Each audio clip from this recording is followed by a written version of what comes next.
Oh, I'm so excited. Today we have on the podcast Adrian Djura. He is the CTO of Eipix Entertainment. Interesting guy, no venture money, right? He co-founded Eipix Entertainment.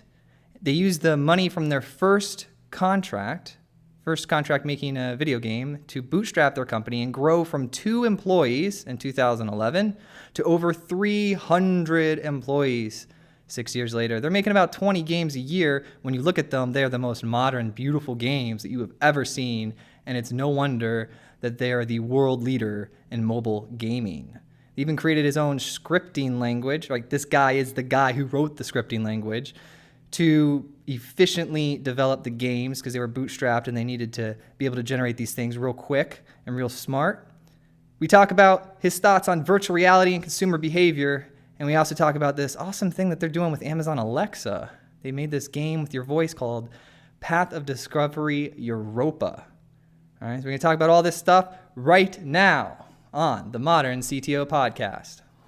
Here we go. This is the Modern CTO Podcast.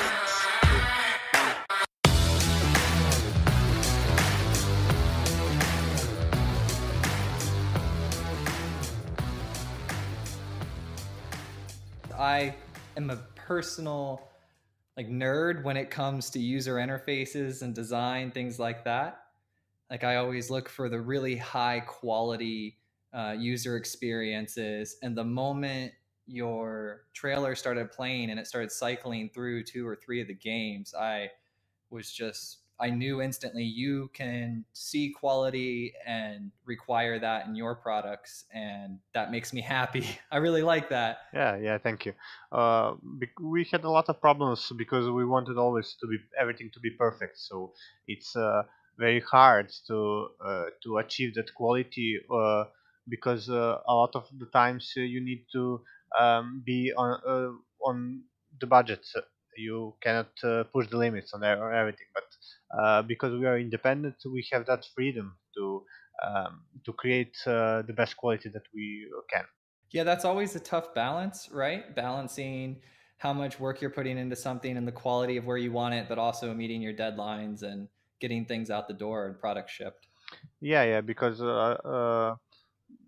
that's the most important part, being independent, that we didn't took any investment from outside, because we lost a lot of money on some projects, but it made people happier, and it we have a lot of benefits, not from selling that product, but we can work on products that require more quality, and that are bigger projects. We can show to someone that we can do that. So I work with a lot of different people that have money, like a lot of investment groups. And the thing that they have trouble with is finding the people who can execute, because they're money people. They have money all the time. But to find the quality company that can push the product forward and get it out, that's the tough thing for them to find. Yeah, we also have the problem when we talk with the investors, or for some project, from some our project, because they want to see something that you already did, and they want to invest in something that they can see that you did before, and they don't want to give you a chance. So a lot of times we make a product before that and show to them that we are capable of that. One of those things was narrative games. We made a lifeline narrative game, and everybody said, because we are from Serbia, we are not a native English speaker, that we cannot make a good story in English. It's not possible. You need to be an English writer for that. And we took our best people. They wrote a story, and the story was better than most of the writings from English native people. Right, because when it comes down to it, we're human and we all communicate based on emotion. So the language is a variable. We all understand how we feel and how stories play out. That's a human thing, not a language thing. Yeah, and I think that everybody who has a passion for that can learn a lot of things. So it's not only important what you did, but what's your potential. Uh, how quickly can you learn? I think that is the most important thing. Not to judge someone, but by something that he knows, but something that he can learn, and how fast he can learn. That is so interesting that you bring that up, because I was having this conversation last week with another CTO, and we were talking about hiring people, right? Because hiring people is always a challenge. You want great people. And we were talking about how we go through the hiring process and those things. And I said something that he hadn't heard before, which was when I hire someone, I look for their knowledge gaps. So I look for the things that they do not know, right? Because there's always things that we don't know. And then I ask them if I like them and everything's going well. I ask them for a follow up interview like 2 days later. And I say, go learn this thing that you don't know and come back and explain it to me in 2 days because technology moves so fast. So your skill or your ability to go learn something new and then being able to come back and understand it and explain it simply, that's an entire skill that's very underrated. We don't talk about it a lot. Yeah, that's the most important thing. Also, when we started our company, uh, I made a test for new programmers that would come to interview. And I made our game engine, proprietary game engine, and I also made a programming language, actual scripting language. It's our scripting language. So we made a test where you need to make a mini game or something like that in our programming language. And uh, because we needed to make it fast, we didn't have a good documentation for the test, so it's a bit hard um, to get to start working with our technology and everything. And that's because we didn't have time. But over the time, it proved that test was the greatest thing that we did, because the people who know something and don't want to learn cannot solve that. Only people who are motivated to learn new things, to try and make mistakes, can learn, because there was not no documentation, not the documentation was bad and everything that. So when we made this, when we had the time and we made the test, we also wanted to make a test with bad documentation, because in that way we got the results from people who are really trying to solve that. So it's very interesting thing about our tests on the first test that we did. Yeah, yeah, that's interesting. So what you're saying is because you were moving fast and you made this test on your own proprietary language and you didn't have documentation, what that ultimately did was it filtered out and found the brightest, most motivated people, right? Is that what you're Yes, saying? yes. In that way, we Awesome. found the best people, those who want to learn. It was not a requirement to solve everything, but to prove to ourselves that you tried to do everything to solve that. So it's not okay if you not are not solving, if you did not solve the test, you are not hired. It's not like that. We looked how did you approach the problem and everything. So in that way we found that people who um, are willing to learn. Yeah, and it's no surprise that your company grew as big as it did because you're doing the right things. Yeah. We at first we begin to because we didn't have a lot of money to hire experienced people, and in Serbia there was no other game development company where you can find people. Game development is specific because not everybody wants to work on games, so we needed to find inexperienced people, uh, because we'll pay them smaller salaries, and they will but who want to learn fast, so that they can help us later to scale the company and everything. So they are scaling with the company. Exactly. And it's a good exchange too, because they're making enough money to live, right? But they're getting all of this experience of what it takes to set up a company and the different problems you run into. They get that experience, which will help them farther on in their career, right? Yeah, so they learn a lot of things. So and they are very very very loyal to the company, and they are trying their best to keep the pace and everything. And I think from the first 30 or 50 employees are still in the company that came to the company, and are still there. They didn't left the company. That's a very very good thing, because you have loyal employees who um, think that the company that feels the company as their own company. 100%. So I'm looking here and I see that you started this with two friends back in 2011. So what's like the origin story? How did it come about? Were you all hanging out and decided to do this, or how did it Yeah. start?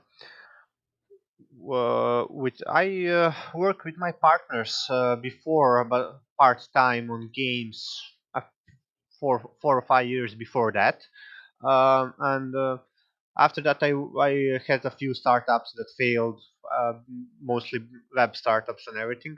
And at one moment, Mirko, who is the CEO of the company, came to two of us. So we all have different backgrounds. I'm the programmer. Mirko, who is the CEO, is the manager who is managing the company, and one more guy, Vladimir, who is the chief creative officer, who is responsible for art and everything else. So we have three guys who have different backgrounds, who formed a great team. Mirko saw the opportunity in hidden object puzzle adventure games, so that there is uh, an opportunity to make those kind of games, that the market is not overcrowded, and that there we have a chance to work on those games, and they are pretty stable. They have a stable market, so we can know how good will those games sell. They are not. It was a pretty stable market, so the idea was to um, try to make a demo and to see if we can strike a deal with a publisher to publish our game. So we made a demo without money, without everything. We worked on that very hard. We also wanted to be the best quality game. It was really polished and everything. And after that, Big Fish Games, who is our publisher, decided to sign a deal with us to publish that game. And then it's all begun. Then we started working on the game. We received some advance money for the game, and we started hiring people. That's the first part when we started the company. After that, we saw that when we were still developing the first game, we saw the opportunity to make more games in parallel, to make multiple teams, and uh, work on multiple games, because we are based in Serbia, where the workforce is pretty cheap. It's a lot cheaper for us to make a game here than in the United States. We could make that work for us, and we started working a lot of games. But we didn't. But still, we didn't publish our first game. So it was a bit a risk, but it proved that it was a very good move, because in our first year we published in 2012 one game, in 2013 8 games, 2014 15 games, and then 23 games. And at that time, we were, as still we are today, the most productive Hoppa developer in the world. So we are publishing the biggest number of Hoppa games in the world. For one game, you need around 6 months to 9 months to develop. So it's a lot of teams who work on those games. That is fantastic. No, I love your story. I love that you guys were able to, you put work in, you developed the prototype, you got it to where it was usable, and you got money. I loved that. And I love that you didn't take a huge like capital injection buyout. You used your contracts to development to grow your business, which is the best type of businesses in my opinion, right? And then you and your partners figured out how to scale and how to deal with the growth. And that is just absolutely phenomenal. So I love that. Now, another thing I saw here that I am really excited to talk about, right, is I saw that you did some VR, some virtual reality, Yeah. right? Uh, And I want to know what you think about the market. Is it 10 years down the road or is it here today? um, it is almost here. It's not Mhm. here, but I think it will be here next year. We will focus. We will make a separate team now that will focus on VR, and we will push more projects toward VR, and more people, more resources. So I think that um, we are. a bit late, but not too late for VR, because I think now the VR will start selling. You have a lot of mobile VR who will be released in a few months, and I think it will be a very big push for that. Our first VR project was just to see the market and everything, what we can do, and it didn't pay off. But we saw and we know what to expect from VR. There are a few people who made the profit there, and there are also people who made a profit from investments, not from selling the game. We want to be focused on selling the game and to have a high quality game that can sell. So I think that the next year will be a good year for us for VR, because, as I said, we can make a product cheaper than the others and have a higher quality than them. That's where our strength is.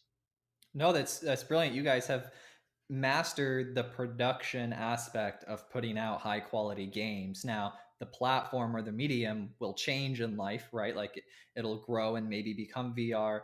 But I'm always interested in the VR conversation because VR has been around since the 80s, but it hasn't, the consumer behavior isn't there. Like I personally, I don't know anyone that spends an hour a day playing VR.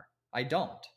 And I know people that play console games, and I see my wife. She plays, I think some of your games. They look like your games, and they're absolutely beautiful. And she's playing them, and she plays them on the couch and watches the baby. And then my friends, they play things like the first-person shooter type console games on the PlayStation, the Xbox. But I don't know anyone that's using VR. But I see a lot happening in the investment world, and I'm just wondering, like, what whether it's going to be 3, 5, or 10 years. I think in 20 years, VR will be huge, right? Like, I think that's a safe bet.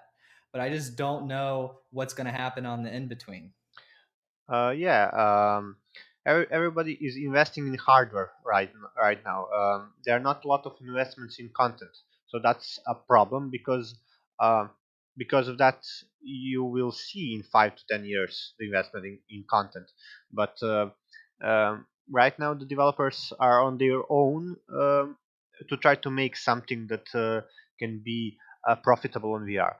You have a few games that are AAA that are ported, let's say, to VR, like Skyrim, Fallout, Doom, and those games I think can push a bit the consumers toward VR. They will want to try those games in VR. So those games were released a few weeks ago. So that's why I think now is a good moment to start developing some games, because there will be attraction. It will not be huge.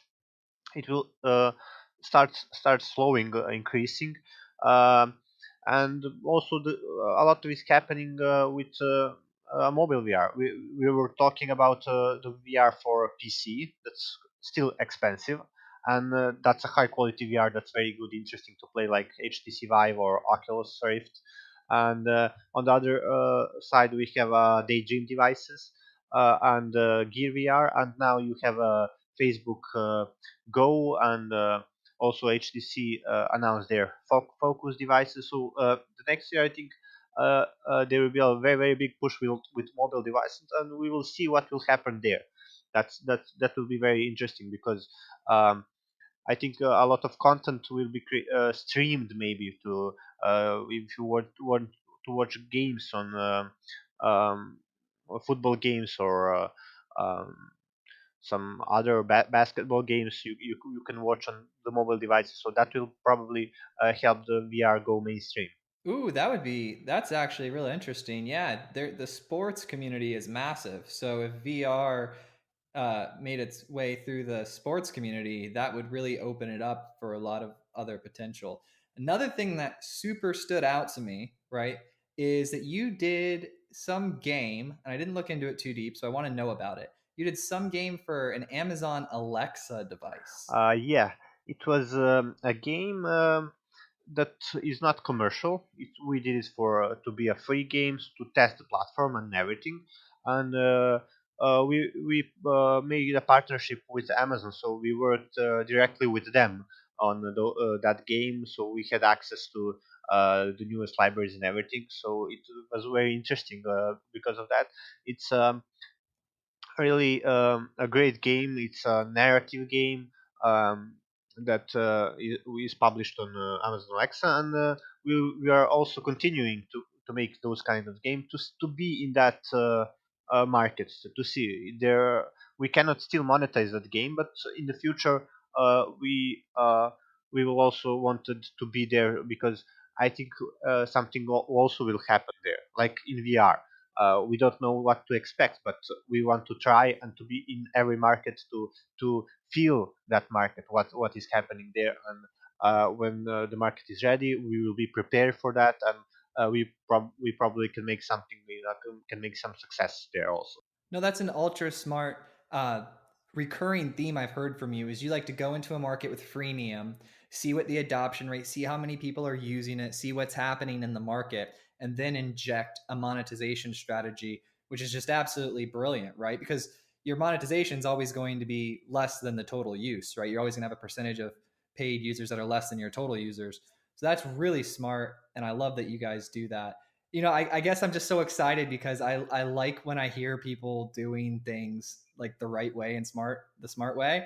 And I just absolutely love that. And is this game that you're talking about with Amazon Alexa? Now, I thought, or I have the mindset that like I have an Alexa, right? She's sitting right next to me.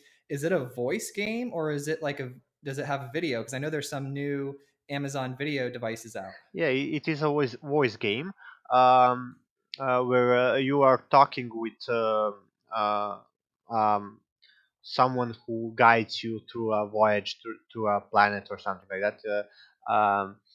It's game where you have a choices, and where you based on your choices the story develops. So you play the game with based on your choices. So it's a that's why I say it's a narrative based game. Like in the old days, there were text adventures. It's still text adventures, those old text adventures, but now you play with voice. You hear the story, the ambient, the everything, and you play in that way. We also have support for those new devices that have video. So while you are playing the game, you can see some pictures on that devices. But the most important part is that you make choices with your voice.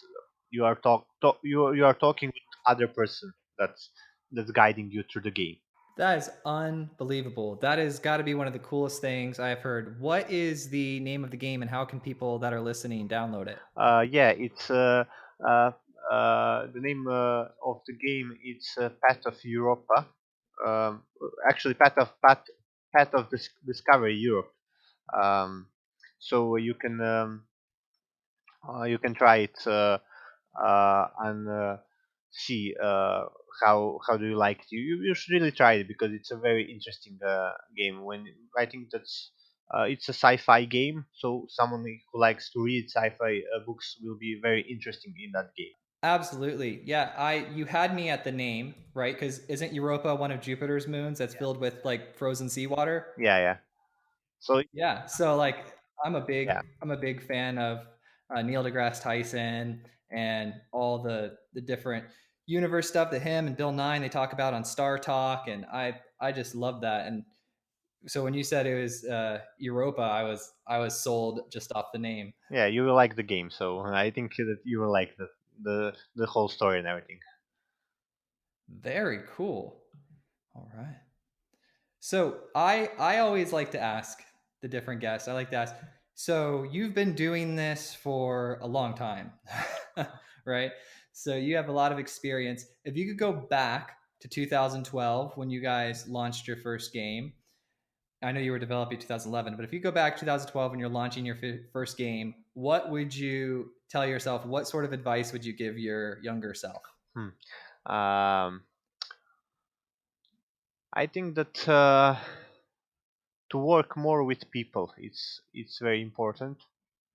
Uh, I was working a lot of time with people, but I think that's never enough. And to try to find more people who can help you with developing the company. Not to find only the best programmers, but also you need someone who can be a middleman management, like to have leader skills, because when you grow the company you are missing those people. I think that I was more based on programming and delivering the results, and not about the organizational thing. So I think that uh, one of the mistakes that we made to have more people who are leaders in to promote and to educate them to be leaders. Absolutely. I found that in my experience too. At first, I started with just finding the best programmers and the best designers. But once you hit scale, right, once you start getting out of that 5 to 10 people range, all of a sudden you need to inject these, split it up into teams, right, compartmentalize it. And then you need to inject these leaders into the situation. And those people, I believe that they're underrated in the eyes of a developer going to a role of CTO. And I have found them to be unbelievably valuable and important to the growth of the company.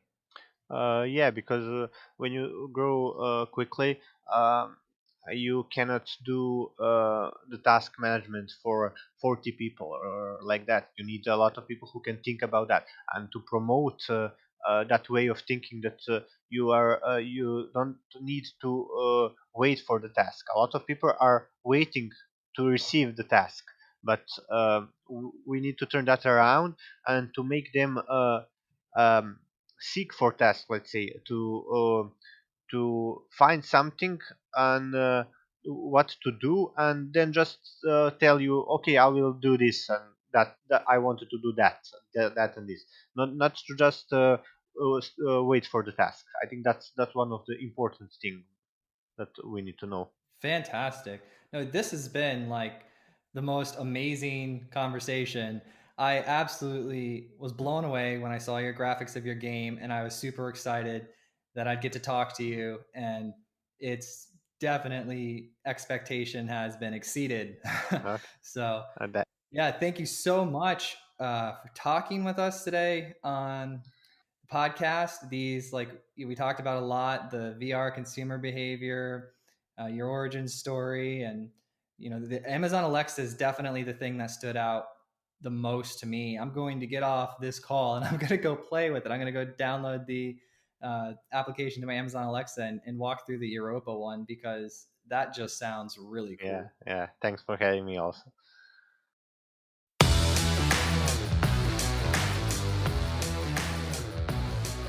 Thank you so much for listening to the Modern CTO podcast. Share this, get the word out. Thank you guys so much. I couldn't do it without you. I appreciate it. You guys are the absolute best.